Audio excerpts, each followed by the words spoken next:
You're 70 years old, sitting by a fire. Your hands shake too much to make tools anymore. But the whole camp still comes to you before a hunt, before a hard decision, before a birth. Nobody tells you to stop contributing. Nobody puts you aside. Because for almost all of human history, there was no age where you became useless. There was just you, still needed, until the day you died. For 99% of human history, retirement didn't exist. Not as a policy, not as an idea, not even as a word. People worked in some form for their entire lives. And here's what should confuse you about that. They weren't miserable about it. So, what did they understand that we lost somewhere along the way? Let's start with what retirement actually is, because it's newer than you think. The word retirement as we use it, stop working at a fixed age, live off savings, or a pension, is barely 150 years old. Germany introduced the first state pension system in 1889 under Otto von Bismarck, setting the retirement age at 70, at a time when the average life expectancy was around 45. It wasn't designed as a gift. It was designed to move older workers out of an industrializing labor force that no longer needed them the way it once did. Retirement wasn't born from compassion. It was born from an economic problem. And for the 290,000 years before that policy existed, humans solved the getting old problem in a completely different way. In hunter-gatherer societies, elders didn't stop working. Their work changed. Anthropologists studying groups like the Hadza in Tanzania and the Jew Huansi in southern Africa have documented what's sometimes called the grandmother effect. Older women, past their own reproductive years, didn't become dependents. They became some of the most productive members of the group, gathering food, processing it, and freeing up younger mothers to have more children sooner because there was reliable help. Researcher Kristen Hawkes, who spent years studying the Hadza, found that grandmothers' foraging output was directly linked to the survival rates of their grandchildren. An elder wasn't a mouth to feed. She was infrastructure.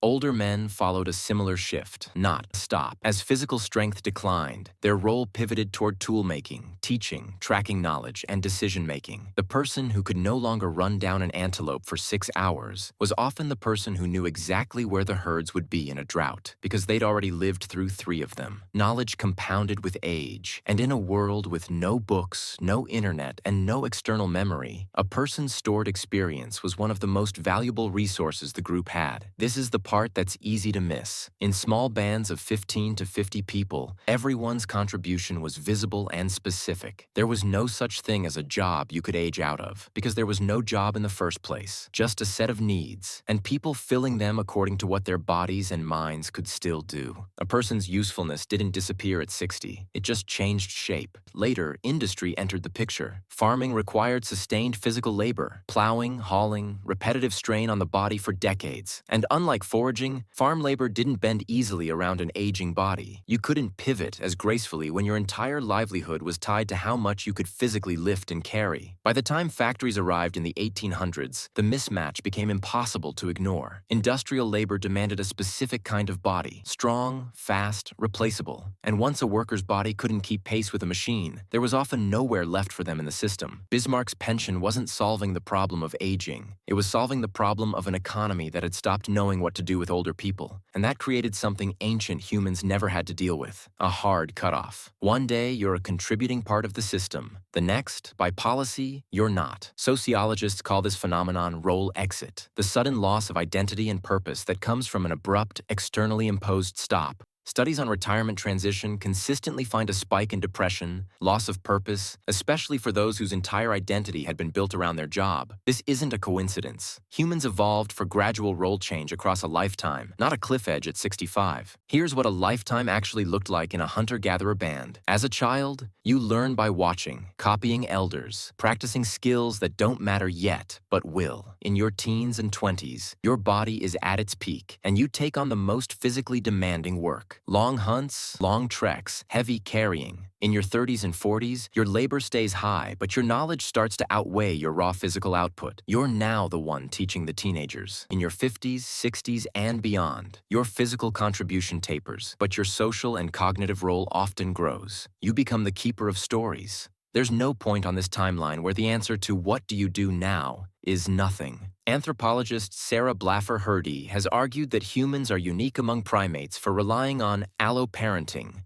This support structure is part of why human children, who take an unusually long time to become self-sufficient, were able to survive at all. Remove the elders from the equation, and you don't just lose their labor, you lose a core piece of the system that raised the next generation. Now here's the part that's harder to sit with. You are, right now, probably building your entire life around a number. The age you get to stop. The age you finally get to rest. Financial advisors call it your number. The amount of savings you need before you're allowed to exhale. And for most of human history, that number simply didn't exist. Not because people worked themselves into the ground with no rest, but because rest and purpose weren't opposites that needed a finish line between them. Ancient humans didn't grind for 60 years waiting for permission to matter less. They just kept mattering, in a way that shifted as they did. That doesn't mean their lives were easy. They weren't. Aging without modern medicine came with real physical decline, real pain, real vulnerability. Archaeological evidence from sites like Shanidar Cave in Iraq shows Neanderthal skeletons with severe, long-term injuries, belonging to individuals who clearly couldn't have hunted or fought for years before they died, yet were kept alive and cared for by their group anyway. The difference wasn't that ancient life was gentler. It's that value wasn't tied to output the way ours is. You didn't have to be capable to be worth keeping around. You just had to be part of the group. Modern retirement, for all the relief it offers people trapped in jobs they hate, quietly inherited a much older idea it never questioned, that a person's worth is tied to their economic output, and once that output stops, so does their role. We just added a reward at the end of that equation, decades of rest, without ever going back to fix the equation itself. So people spend 40 years being defined by what they produce, then spend their last decades trying to rebuild an identity that was never allowed to include anything else. Ancient humans never had to rebuild that identity because they never lost it in the first place. Nobody drew a line and said, on this side you matter, on that side you don't. And most of us have never questioned whether it was ever a good idea or just the easiest way to manage a factory floor 150 years ago. So the next time you catch yourself counting down to a number, it's worth asking where that number actually came from. Not evolution, not human nature. A pension policy, written for a workforce that doesn't exist anymore, in a world that no longer runs on assembly lines but still runs, quietly, on the same idea that a life stops counting once the labor does. Ancient humans never retired, not because they couldn't stop, but because they never built a world where stopping meant disappearing.